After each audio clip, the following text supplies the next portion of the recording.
1947 August 15ஆம் தேதி நாம் பெற்றது வெறும் அரசியல் சுதந்திரம் தான். என்றைக்கு சமூக பொருளாதார விடுதலை கிடைக்கிறதோ அன்றைக்குத்தான் உண்மையான சுதந்திரம் என்று சொல்லிவிட்டு அதை அடைவதற்கு 3 காரணிகள் இருப்பதாக சொன்னார்கள். 3ஐ ஒழித்தால் தான் அதை அடைய முடியும் என்று சொல்வார்கள்.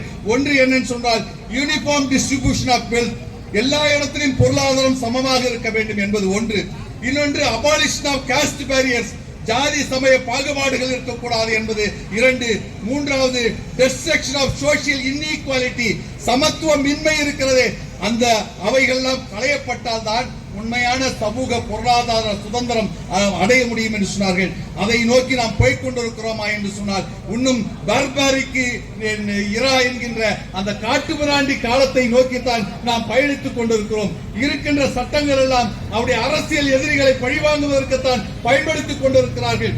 இந்த சர்க்கார் பயங்கரவாதத்தை கூட தன்னுடைய தேர்தல் வாக்குறுதிக்கு, தேர்தல் அரசியலுக்கு பயன்படுத்துகிறார் என்று இமாச்சல பிரதேசத்தில் இருந்த ஒரு யூடியூபர் எழுதிய காரணத்தால் தான் அவரை 134A செடிஷனிலே இன்றைக்கு குற்றமாக இருந்து அவரை சிறை செய்து இன்றைக்கு ஜெயிலுக்கு அனுப்பினார்கள். ஆனால் மரியாதைக்குரிய உச்ச நீதிமன்றத்துடைய நீதிபதி லலித் அவர்கள் தலையிட்டு இது தவறான அணுகுமுறை என்று அன்றைக்கே உச்ச நீதிமன்றம் இந்த ஒன்றிய அரசின் மீது குட்டு வைத்திருக்கிறது. அத்ராஸிலே ஒரு தலித் பெண் சீரழிக்கப்பட்ட பொழுது அந்த பிணத்தை கூட இன்றைக்கு பார்க்க முடியாமல் இரவோடு இரவாக வேகமாக இன்றைக்கு அந்த அரசாங்கம், யோகியுடைய அரசாங்கம் இன்றைக்கு செய்த பொழுது அதை படம் பிடித்தார்கள் என்பதற்காக ஒரு யூடியூபர் மீது இன்றைக்கு தவறான ஐபிசி செக்ஷன்ஸ் எல்லாம் போடப்பட்டு இன்றைக்கு காராகிரகத்திலே அடைத்திருப்பதை உச்சநீதிமன்றம் தெளிவாக கண்டித்திருக்கிறது. ஆகவே ஜனநாயகம் என்பது இன்றைக்கு அடர்ந்த காடுகளுக்குள்ளே அரங்கேறிக் கொண்டிருக்கிறது.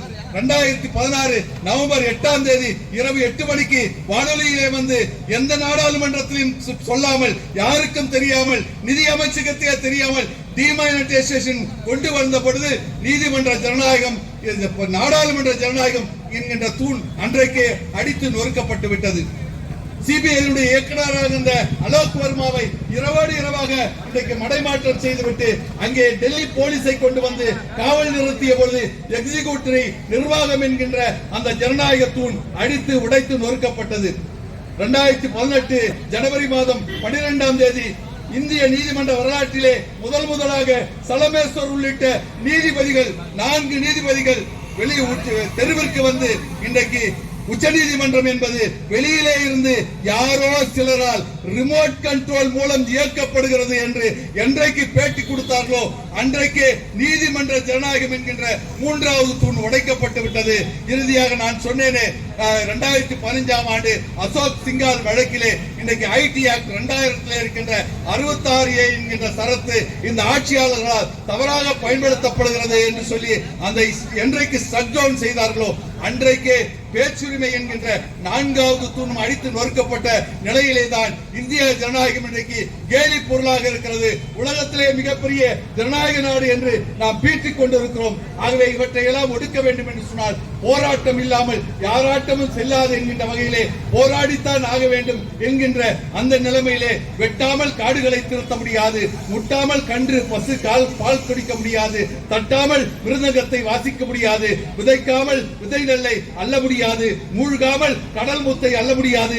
ஆகவே போராட்டம் ஒன்றுதான் இதற்கு தீர்வாக இருக்கும். அதை பற்ற வைத்திருக்கின்ற இடதுசாரி உள்ளிட்ட திராவிட முன்னேற்ற கழகம் உள்ளிட்ட அனைத்து தொழிற்சங்க அமைப்புகளுக்கும் என்னுடைய நெஞ்சார்ந்த நன்றியை தெரிவித்து நம்முடைய கோரிக்கைகள் ஓங்கி ஒலிக்கும் வரை, டெல்லி பட்டணத்திற்கு ஓங்கி ஒலிக்கும் வரை ஓயாது இந்த பிரச்சனையிலே நாம் நிச்சயமாக இவற்றை கொண்டு செல்ல வேண்டும், சாதாரண மக்களுக்கும் கொண்டு செல்ல வேண்டும் என்று கேட்டு தந்த வாய்ப்புக்கு நன்றி கூறி அமைகிறேன். நன்றி, வணக்கம்.